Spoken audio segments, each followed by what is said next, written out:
수도권에서 발생하는 쓰레기를 처리하는 새로운 수도권 매립지를 찾기 위한 공모가 또다시 무산됐습니다.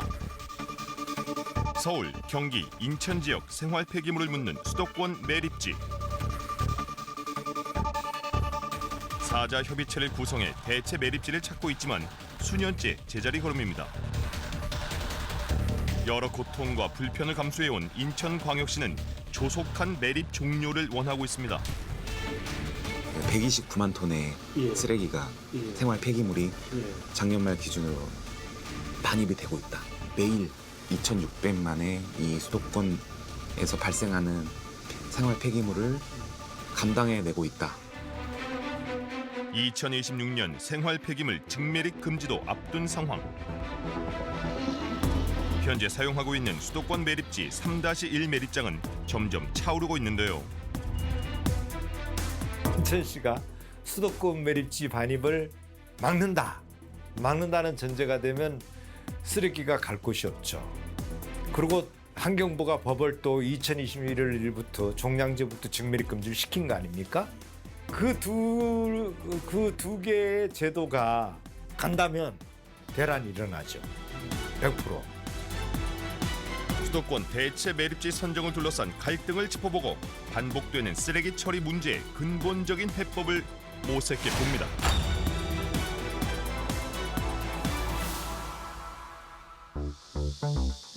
인천광역시 서구에 있는 수도권 매립지. 현재 쓰레기가 매립되고 있는 3-1 매립장을 한눈에 보기 위해 매립이 종료된 이 매립장의 꼭대기로 올라갔습니다. 이곳 이 매립장은 2000년부터 2018년까지 약 19년 동안 수도권 폐기물이 매립됐던 곳으로 현재 안정화 절차를 밟고 있는데요. 매립지 상부 토지 이용 계획은 아직 수립되지 않은 상황입니다. 수도권 매립지의 전체 면적은 1636만 제곱미터, 서울 여의도 면적의 약 6배로 바다를 메운 간척지 위에 만들어졌는데요. 1매립장부터 4매립장까지 나뉘어 있습니다. 지난 2000년 사용이 종료된 1매립장은 골프장으로 조성돼 운영되고 있고 현재 사용 중인 3-1 옆에는 3-2 매립장이, 그 위쪽으로는 4매립장 예정 부지가 있습니다. 보시는 시설은 수도권 매립지 3-1 매립장 매립설입니다. 아, 차들이 지금 왔다 갔다 하네요. 이곳 3-1 매립장은 2018년 9월부터 사용되고 있는데요. 지난해 매립량은 하루 평균 3,300톤 규모입니다. 수도권 3개 시도에서 배출한 폐기물 129만 2,803톤이 이곳 매립장으로 반입됐는데요. 반입 비율을 보면 서울시가 38%, 경기도가 47.5%, 인천시가 14.5%로 경기도가 제일 많고 인천시가 가장 적습니다. 3매립장은 지금 한 전체 8단 중에서 4단 매립 중에 있습니다. 지금 7년차 매립 중에 있으며 매립 가능한 용량은 1,819만 톤이고요. 올 상반기 기준으로 한 61.1% 정도 매립이 돼 있습니다. 3-1 매립장은 현재 4단 매립 중으로 1일 복토 20cm, 단과 단 사이의 중간 복토는 50cm로 총 8단까지 40m를 매립할 계획입니다. 냄새가 하나도 안 나네요. 냄새는 진짜 매립하는 여기 한 10m, 20m? 여름에도 매립하는 여기 현장 가야지 냄새 나는데 봄, 가을, 겨울엔 냄새 거의 안 난다고 보죠. 악취가 적은 것은 굴뚝 형성의 수집가스 포집정 시설 덕분인데요. 폐기물이면 매립된 후에는 이제 부패가 시작되면서 매립가스가 발생하는데 이 수집가스 포집정을 통해서 매립장이 안에 있는 매립가스를 저희가 이제 흡입하고 있는 거죠, 지금. 포집. 아, 이거요? 예, 맞습니다. 포집된 매립가스는 파이프를 타고 수도권 매립지 내에 설치된 발전소로 이동하고 이를 연료로 전기를 생산해 상당한 수익을 올리고 있습니다.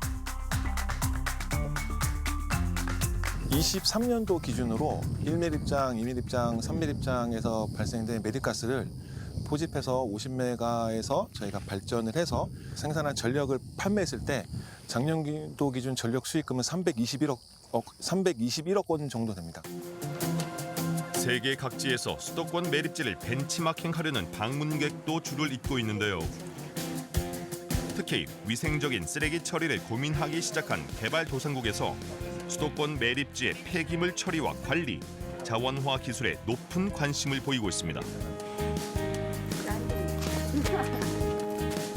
Queremos conocer el desarrollo que ustedes han tenido, cómo lo han hecho, cómo han logrado ese avance en tratar los residuos, en disminuir la cantidad de residuos y también las tecnologías que han aplicado para que el ciclo de la basura pueda ser completo. 수도권 매립지는 조성 당시 2016년까지만 쓰기로 했지만 대체 매립지를 찾지 못했습니다. 결국 2015년 6월 수도권 세계시도와 환경부는 수도권 매립지 정책 4자 협의체 합의를 맺었는데요. 수도권 매립지의 잔여 부지 중 3-1 공구를 추가로 사용하고 대체 매립지 조성, 생활 폐기물 증매립 제로화 등 폐기물 안정적 처리 방안을 마련하기로 합의했습니다. 그리고 2021년 1, 2차 대체 매립지 공모를 했지만 나서는 지자체가 없어 실패했습니다. 그리고 올해 3월부터 6월까지 3차 공모에 나섰는데요. 대체 매립지 부지 최소 면적을 90만 제곱미터로 축소하는 등 조건을 덜 까다롭게 하고 지자체에 주는 추가 인센티브를 3천억 원으로 늘리는 등 혜택을 확대해 대체 매립지를 공모했습니다. 하지만 이번에도 응모한 지방자치단체가 단 한 곳도 없었습니다. 사자가 그동안 열심히 이제 그 좀 중지를 모아서 여러 가지 좀 공모 조건들을 좀 더 개선을 해서 그렇게 했음에도 불구하고 아직도 그 좀 기피하는 그런 시설에 대한 인식들이 아직은 벽이 좀 견고하지 않았었나 약간 그렇게 생각을 하고 있습니다. 수도권 매립지 종류를 둘러싼 논란은 10년째 계속되고 있습니다. 2015년 4자 협의체를 구성했지만 인천시장이 바뀌고 2020년 박남춘 당시 인천시장은 2025년 수도권 매립지 사용 종료를 선언했고 지난 대선 과정에서 윤석열 대통령은 임기 내 수도권 매립지 종료와 총리 산하 대체 매립지 확보를 위한 위원회 설치를 공약했지만 아직까지 지켜지지 않고 있습니다. 4자 협의체 입장은 미묘하게 엇갈리고 있습니다. 수도권 쓰레기를 처리하고 있는 인천시는 조속히 수도권 매립지 사용을 끝내야 한다는 입장인데요. 2015년에 당시 사자합의의 근본적인 취지는 30여 년간 수도권 매립지를 통해서 받아온 감내해온 여러 가지 환경적인 그리고 경제적인 그런 피해들을 인천 시민들이 감내해 왔다는 말씀입니다. 주민들의 이런 고통과 아픔들을 공감하고 이를 조속히 종료하고 또한 수도권 폐기물을 안정적으로 또 처리할 수 있는 그런 방안도 고민을 안 할 수는 없지 않겠습니까? 서울시와 경기도는 4자 합의의 틀에서 대체 매립지를 찾는다는 원칙을 강조하고 있습니다.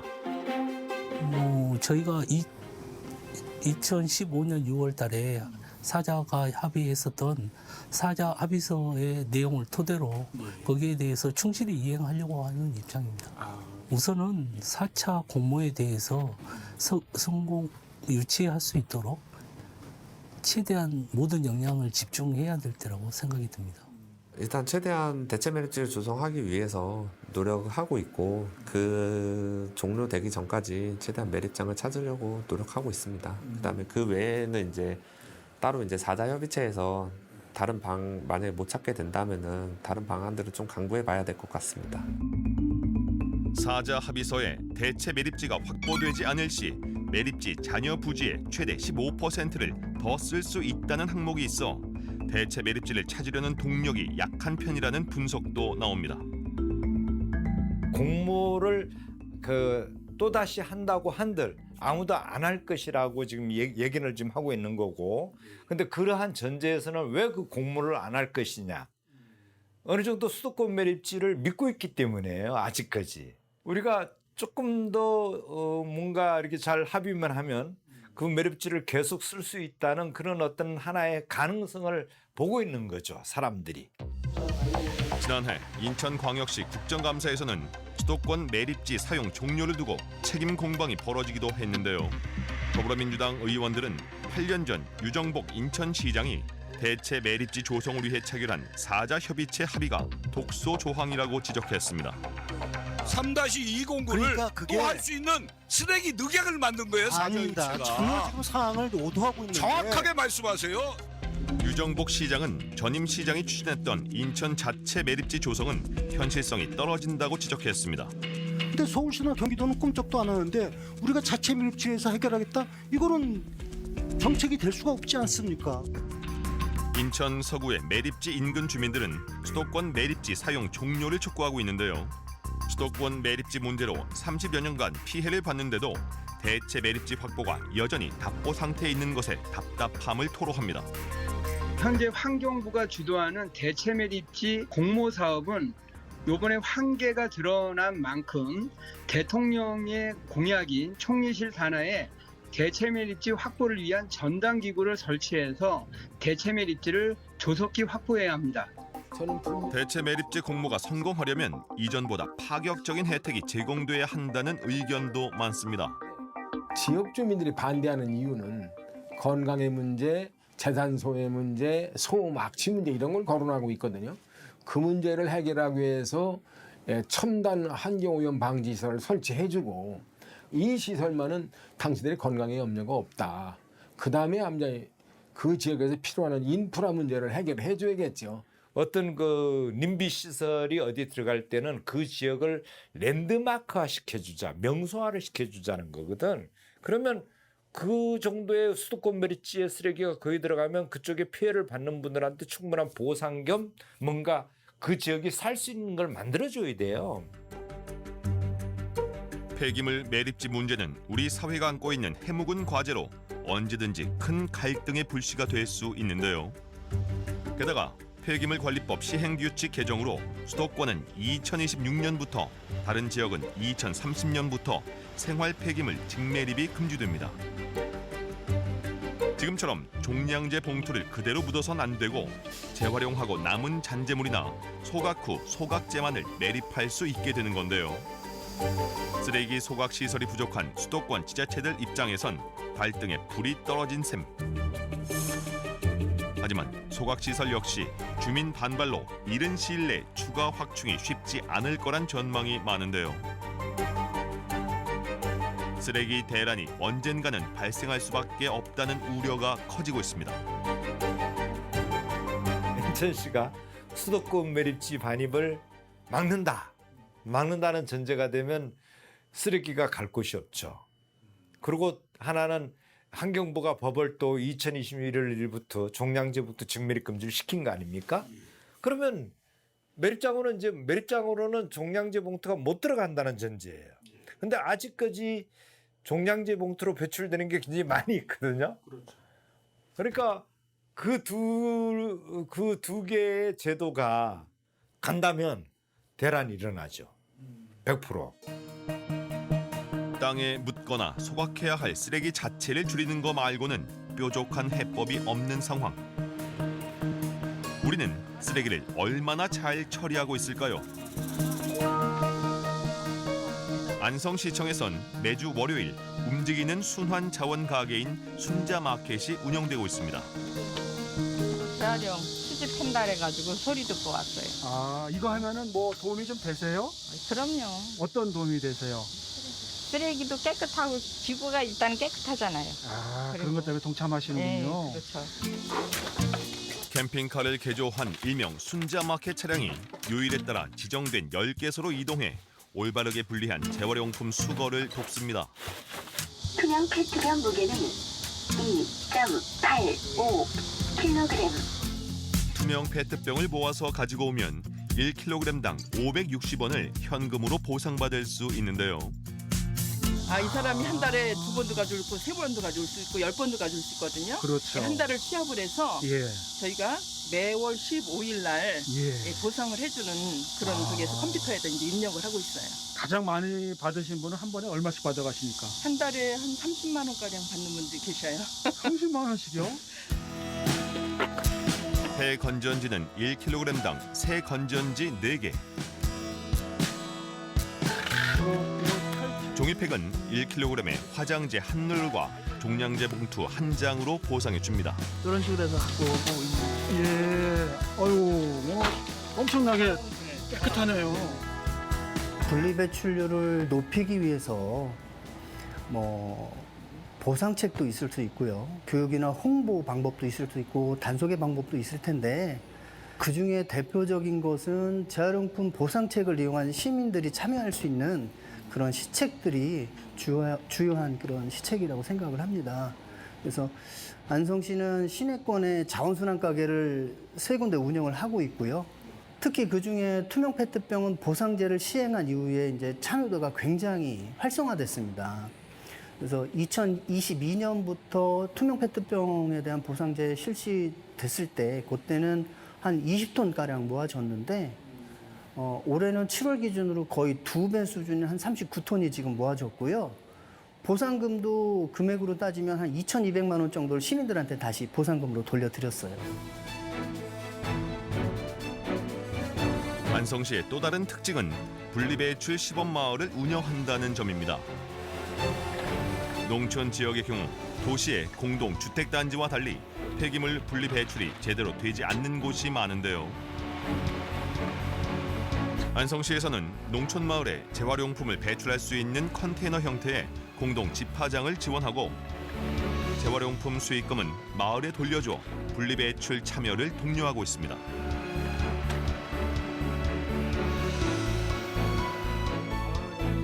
마을 공동 집화장이 설치된 이후 품목별 분리배출이 한결 수월해졌는데요. 이 마을에서는 주민 참여율이 높습니다. 참여율이 저희 동네가 좋죠. 다른 동네에서는 상상을 못할 정도로 잘하시는 거죠. 생활 쓰레기 배출 환경이 개선되면서 마을도 이전보다 깨끗해졌습니다. 이게 이제 어디로 가는 겁니까? 이거 재활용 선별장이라고 예. 선별장 가서 일일이 또 분리를 다 해야 돼요. 이제 품목별로 뭐 철캔, 알캔, 공병, 잡병, 플라스틱도 종류가 뭐 PP, PS 뭐 여러 가지잖아요. 예. 그걸 다 종류별로 다. 다시 분리를 하시나요? 시범마을에서 수거한 재활용품들은 안성시 생활자원 회수센터로 모입니다. 순자 마켓의 최종 목적지도 바로 이곳인데요. 깨끗하게 분리 배출된 투명 페트병이 한편에 차곡차곡 쌓입니다.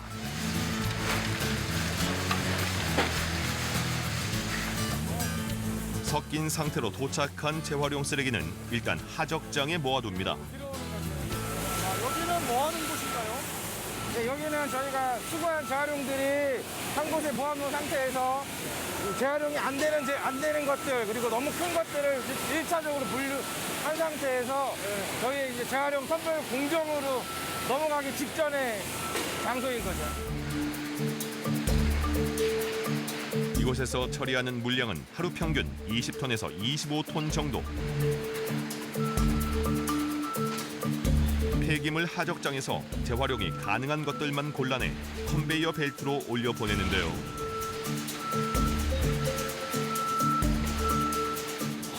이곳 1선별룸에선 비닐 쓰레기와 부피가 큰 제품, 검은색 계열의 제품 등 광학 선별기에서 장애가 될 만한 폐기물이 수작업으로 걸러집니다.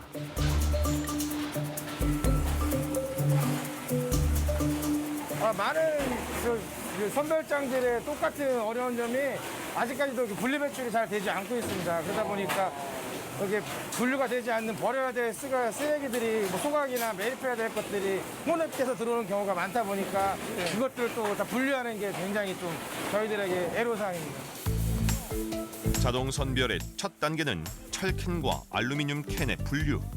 이 기계는 자력 선별기라고 자력으로 철캔을 분류하는 기계입니다. 철캔이 따라 올라가죠. 분류다가 떨어뜨리는 거예요. 현대화된 설비로 플라스틱도 종류별로 분류합니다. 이 기계는 광학 선별기인데 빗을 쏴서 플라스틱에 대해서 반사를 시킨 다음에 각자의 페트류든 팜페트든 PP든 PE든 이걸 분량에 따라서 분류해주는 역할을 하고 있습니다. 광학 선별기와 자력 선별기 등 자동화 선별 장치를 사용하는 이유는 효율성과 정확도 때문.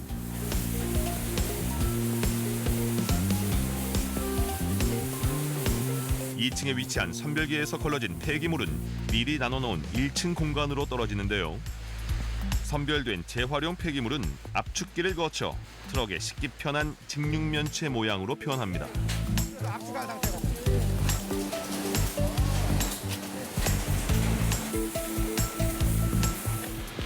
압축된 재활용품은 필요한 곳에 보내져 재사용됩니다. 시민분들한테 이제 당부드리고 싶은 말씀은 이게 분리배출이라는 게 귀찮음을 넘어서 좀 생활 속에 이게 자연스러운 생활 습관으로 자리를 잡아야 되지 않을까. 그래서 저희가 되도록이면 쉽게 안내해 드리는 시책에 시민분들께서 좀 적극적으로 동참을 해 주십사 이렇게 바라고 있습니다. 그런데 일반 쓰레기만 버려야 할 종량제 봉투에 비닐이나 폐지가 담기는 등 여전히 분리배출이 제대로 이루어지지 않고 있는데요. 환경부가 시행한 제6차 전국 폐기물 통계조사 결과 종량제 봉투에 폐합성 수지류인 비닐류가 28.2%, 폐지류가 21.1%, 음식물류가 5.9% 들어있는 등 가연성 폐기물의 혼합 배출 비율이 90%가 넘었습니다. 이를 해결하기 위해 동해시에서는 생활 폐기물 전처리 시설을 2020년부터 가동하고 있습니다. 종량제 봉투에 담긴 생활 폐기물을 소각하거나 매립하기 전에 다시 뜯어 선별과 파쇄 과정을 거쳐 가연성 폐기물로 만드는 곳인데요. 가공된 폐비닐과 폐플라스틱 등은 인근 시멘트 공장에서 대체 연료로 사용되고 폐지류는 압축해서 필요한 곳에 보내고 있습니다. 생활 폐기물이 들어오면 가연성하고 불연성으로 폐기물을 분류를 하고요. 그런 다음에 불연성 폐기물은 매립장으로 보내서 매립을 하고, 그다음에 가연성은 수요처에서 원하는 크기나 성상으로 가공해서 공급하는 그런 시설이라고 보시면 되겠습니다. 소각 시설이 따로 없는 동해시는 생활 폐기물 처리를 매립에만 의존해 왔는데요. 전처리 시설 가동 후 폐기물 매립량이 크게 줄었습니다. 종량제 봉투 내 폐기물 재활용률이 2020년 27%에서 2021년 70%, 2022년 71.5%로 2년간 2배 넘게 상승했기 때문입니다. 생활 폐기물 매립량을 줄이려는 전국 지자체 관계자들의 견학도 이어지고 있습니다. 방문하셨던 분들의 어떤 제일 궁금해하신 사항을 좀 두 가지 정도로 요약해 보면, 생활 폐기물에서 회수되는 그 재활용률, 그리고 그 생산된 폐합성 수지의 최종 처분이 어떻게 되는지, 이 부분에 대한 걸 가장 많이 물어보셨습니다. 해법 도출이 쉽지 않은 수도권 매립지 논란. 전문가들은 매립지 부지 선정도 신속히 이루어져야 하지만 쓰레기 관련 근본적인 문제부터 우리 사회가 해결해야 한다고 말하고 있습니다. 최대한 쓰레기를 만들지 않고 배출된 쓰레기는 최대한 재활용하며 매립은 소각지로만 최소화해야 한다는 것. 이를 위해 시민과 기업이 앞장서 노력하고 정부는 제도를 더 강화해야 할 것입니다. 유럽이라든가 뭐 다른 외국 같은 경우는 일단 매립은 이제 안 하는 주의예요. 뭐 어느 나라든지 포괄 정책을 시행을 해요.